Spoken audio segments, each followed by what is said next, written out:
Bon, One Punch Man. Mon tout premier manga. La première fois que mes darons ont craqué en acceptant de m'en acheter un, et c'est là que tout a commencé. S'ils avaient refusé, je serais peut-être ingénieur à l'heure qu'il est. Au lieu de ça, je suis devant vous à faire des blagues de merde sur YouTube. Et putain, quelle claque j'ai pris! Entre les planches magnifiques du GOAT Murata, l'humour et les combats épiques, chaque page m'invitait à tourner la suivante, et la dernière m'a poussé à lancer l'animé qui commence fort avec un énorme piccolo bleu qui essaie de faire taire une gamine comme on ouvre un pitch en primaire, et en même temps on le comprend parce qu'elle est insupportable.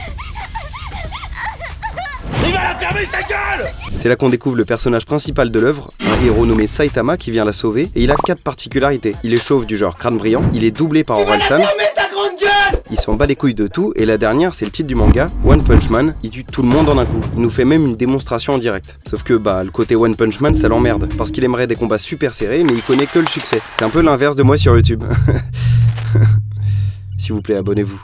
Et hop, flashback de son passé de chômeur certes, mais de chômeur chevelu. Il croise un homme crabe en couche qui a un gros paf, et qui attaque un gamin avec un menton cul. Mais genre vraiment, il a un énorme cul sur le menton. C'est non. Ce serait presque altruiste de le laisser canner, mais bon. C'est un héros donc il sauve le gosse dont le premier réflexe est de récupérer son putain de ballon. Je peux récupérer mon ballon? Sauf qu'à ce moment-là, il était pas encore invincible, donc il se fait arracher la gueule jusqu'à ce qu'il lui tire l'œil, et c'est dégueulasse.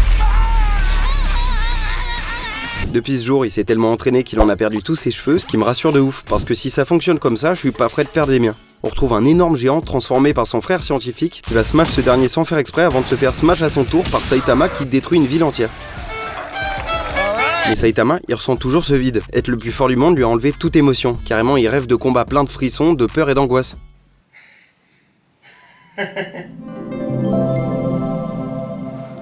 Ouais.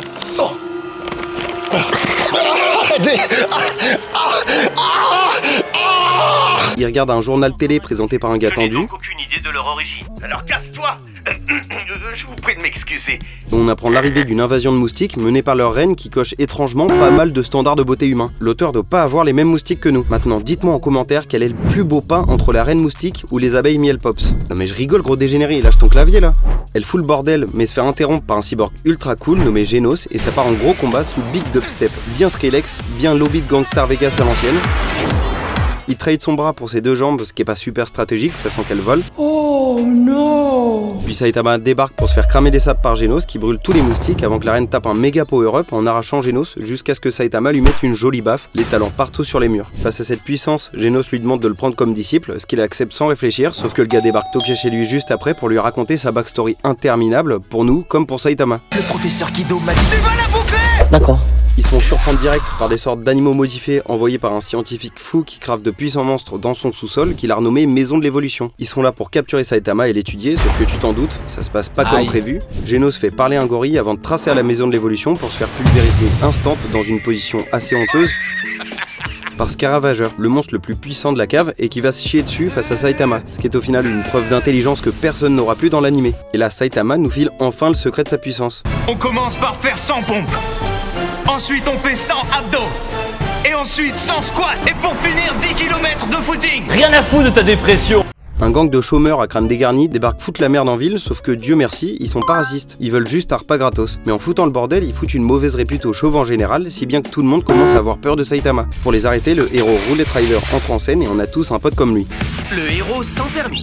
Bon, il se fait casser la gueule, mais t'inquiète pas, on le reverra. Le gang continue son bordel mais tombe sur Sonic le Foudroyant, un ninja ultra rapide qui aime bien les tenues skinny et qui décapite tout le monde. Mais t'inquiète, y a pas une tache de sang donc c'est pas violent. Il attaque Saitama en croyant qu'il fait partie du gang pour se manger un coup fatal, et pendant ce combat, Saitama apprend qu'il est pas connu malgré ses 3 dernières années passées à protéger la ville. En même temps, s'il déglingue une ville à chaque combat, il y a plus grand monde pour le célébrer. Admirez l'étendue de ma puissance!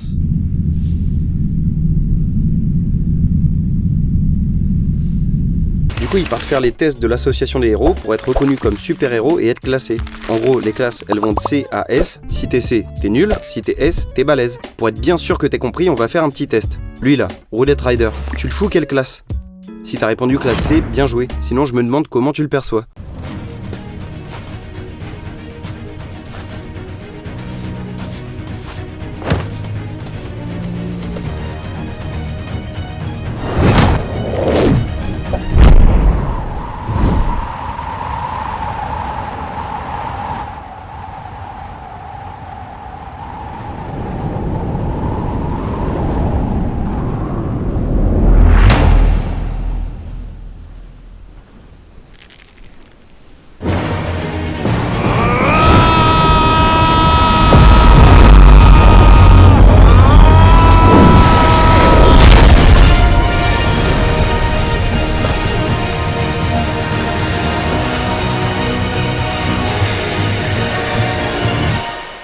Genos lui, il part direct en classe S, mais pas Saitama. Il le fout en classe C parce qu'il aurait pas réussi des tests théoriques de con. Va falloir m'expliquer pourquoi c'est important.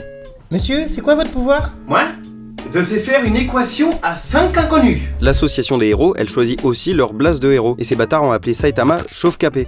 Oh, vous êtes sérieux là? Ah non, pas le chauve-capé. Chauve qui peut. Sauf que le bizutage est pas fini parce qu'il y a un héros de classe A sapé n'importe comment qui vient l'attaquer comme ça, gratos. Mais bon, c'est Saitama. On a un petit entraînement de Genos qui affronte son maître dans une animation de malade mental en lui demandant de se donner à fond, ce qu'il fera évidemment pas. Ils partent bouffer mais sont interrompus par Beau Gosse Masqué, le premier héros de classe A, et sachant qu'ils choisissent pas leur nom, il y a un cadre de l'assaut qu'il a dans le viseur. Tu sais que c'est ma mère qui choisit les pseudos des héros? Ah ouais? C'est quoi le tien? Méga gros baiser. Quoi? Genos il part s'installer chez Saitama en l'observant constamment pour apprendre de son maître en chaque instant. On pourrait se dire que c'est chiant, sauf qu'il fait la bouffe et passe son temps à clean l'appart. C'est le meilleur coloc. On découvre Tatsumaki, une héroïne de classe S télékinésiste, qui a un physique de gamine de 10 ans et une tenue pas du tout adaptée à ce dernier.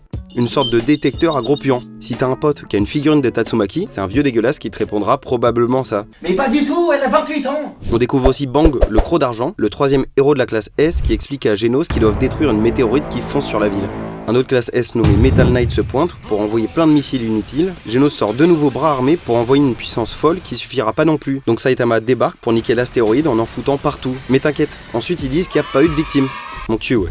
Des monstres marins débarquent, foutent le bordel en ville, mais sont arrêtés par un héros random sans dégaine qui se fait lui-même attraper par leur boss, le roi des profondeurs. Pendant ce temps-là, Roulette Rider trace vers les lieux du combat et croise d'autres collègues de classe C en pleine fuite. Et en fait, les classes C, c'est juste des gros losers. À la limite, c'est des cosplayers qu'on croise à la Japan Expo. Ils aident même pas la population à évacuer.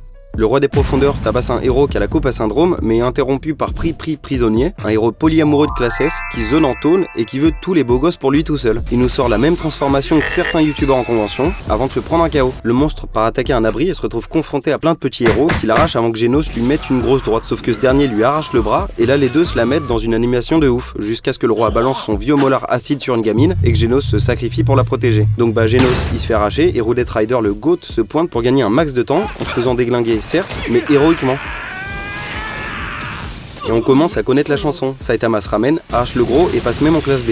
Le vieux Bang invite Genos et Saitama dans son dojo, sauf qu'il a plus grand monde parce que l'un de ses anciens élèves, Garou, a déglingué tous les autres. Et si tu crois que j'ai peur, c'est faux. Non, pas ce Garou-là. Mais t'inquiète, on en découvrira davantage plus tard. En attendant, les héros de classe S sont convoqués à l'assaut des héros, ce qui nous permet de tous les découvrir, mais vas-y, il y en a 20, je vais pas tous te les présenter, c'est un résumé. La seule chose à retenir, c'est qu'ils sont accueillants et super Ravi de vous sympas. rencontrer. Moi, je ne serre pas la main aux faibles. J'ai des principes et je m'y tiens. Hors de ma vue. Insecte. Vu que c'est un simple rang B, Saitama comprend qu'il a rien à foutre à cette réu, donc il se fait bien discret en présidant la table. Ils se font briefer une catastrophe par un Trump avec un énorme nez et à instant il y a un gros vaisseau qui débarque en détruisant toute la ville. Saitama file dans le vaisseau pour tenter de le speedrun en butant tous les monstres un à un, ça me donne presque envie d'en faire une vidéo storytelling. Ce jeune chauve qui met à genoux le monde du speedrun. Mais y a pas le temps, ça charbonnera les méta YouTube plus tard parce que l'alien le plus laid que j'ai jamais vu envoie des méga missiles pour pulvériser tous les classes S et on découvre les pouvoirs de la petite qui est méga puissante et qui leur envoie tout à la gueule. C'est vraiment la plus forte. On découvre ensuite Boros, le proprio du vaisseau, une sorte d'alien boosté sorti de Dragon Ball qui se fait carrément appeler souverain de l'univers. Seigneur, la révérence. Et qui cherche un adversaire à sa taille. Et il est beaucoup trop stylé. Je veux dire, regardez-moi cette énergie. Et son adversaire, il va le trouver dans un combat final avec une animation magnifique pour terminer la saison 1 sur fond de musique énervé. Boros met des coups si puissants qu'il dézingue son vaisseau par la même occasion en se transformant en Super Saiyan 3 cosmique. Carrément, il est si fort qu'il balance Saitama sur la lune. Et regardez bien, y a rien dessus. Je le savais. Personne n'est jamais venu. Obviously, he's lying. This guy is a woke asshole. You can ask a good friend of mine, Emmanuel. He will tell you the same. Puis il se casse de la lune en détruisant tout et on a le droit à un combat final monstrueux avec Boros déchaînant toute sa puissance en vain parce que Saitama le finit avec un nouveau coup. La frappe bien vénère. Ça sépare les nuages de la planète quand même. Ça doit être pratique au quotidien.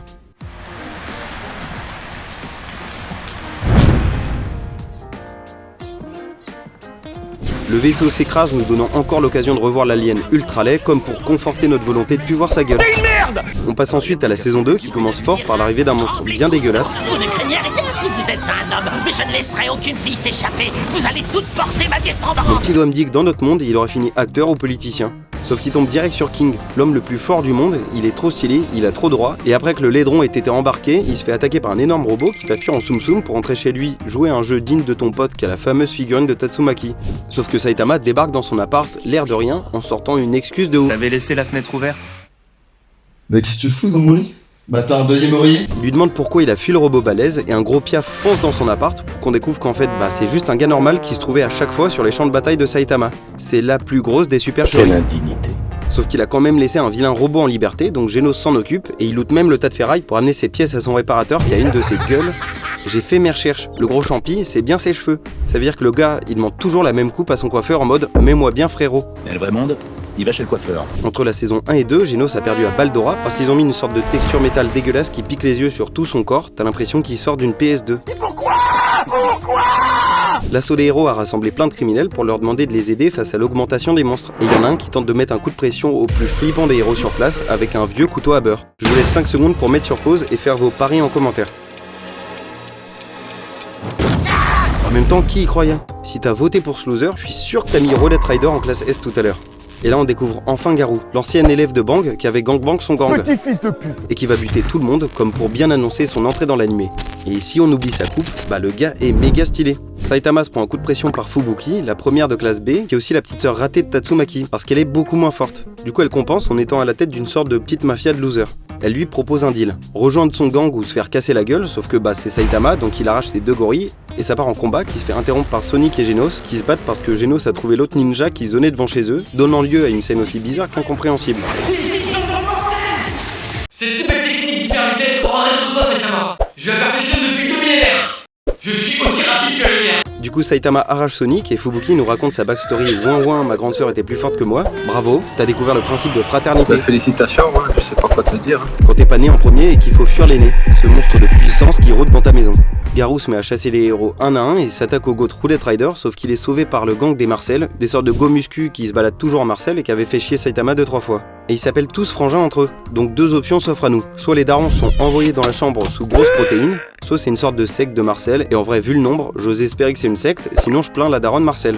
Leur chef, c'est Master Marcel, le seul qui est en classe S et qui se met à arracher Garou, sauf que ce dernier utilise la technique de Bang pour le pulvériser. Et ce gros bâtard arrache même Roulette Rider. Alors s'il y a un héros que ça sert à rien d'arracher, c'est bien lui. Il a jamais été une menace. Garou croise un petit laidron qui lui donne plein d'infos importantes sur les attaques spéciales des héros avant de repartir les chasser. Sauf qu'il croise Saitama qui lui casse la gueule sans même se rendre compte que c'est le fameux chasseur de héros que tout le monde recherche, et on a le droit à un flashback sur son enfance qui était déjà bien alarmante. Quand il était petit, il soutenait juste les monstres et les méchants tout en détestant les héros. Et ce trou du cul de Bang lui a filé ses meilleures techniques.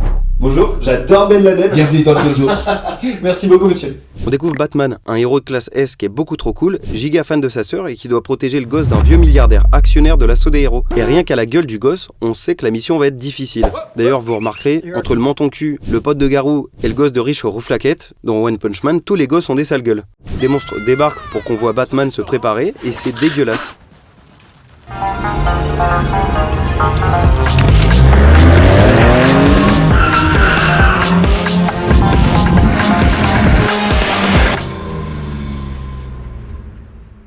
Alors Rototo, t'es prêt pour la course?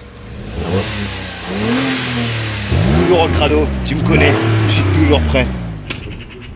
Il arrache un 1000 pattes, puis un autre plus grand jusqu'à ce qu'un vraiment balèze sorte et l'envoie valdinguer à côté de Garou en mode livraison Uber Eats. Sauf que là le burger, il met des grosses patates. Donc ça part en combat stoppé par la sœur de Batman pile quand il allait mettre un coup bien méchant avant qu'il s'effondre plus loin, laissant le champ libre aux monstres qui vont capturer le gosse aux rouflaquettes. Et en fait le monde entier est envahi par des monstres sortis de nulle part qui déglinguent tous les héros de classe A et B. Dans le doute où on aurait cru en eux, tu sais. En plus de se faire déglinguer, ils se font prendre de haut par des classes S comme Flashy Flash. Vous êtes trop faible.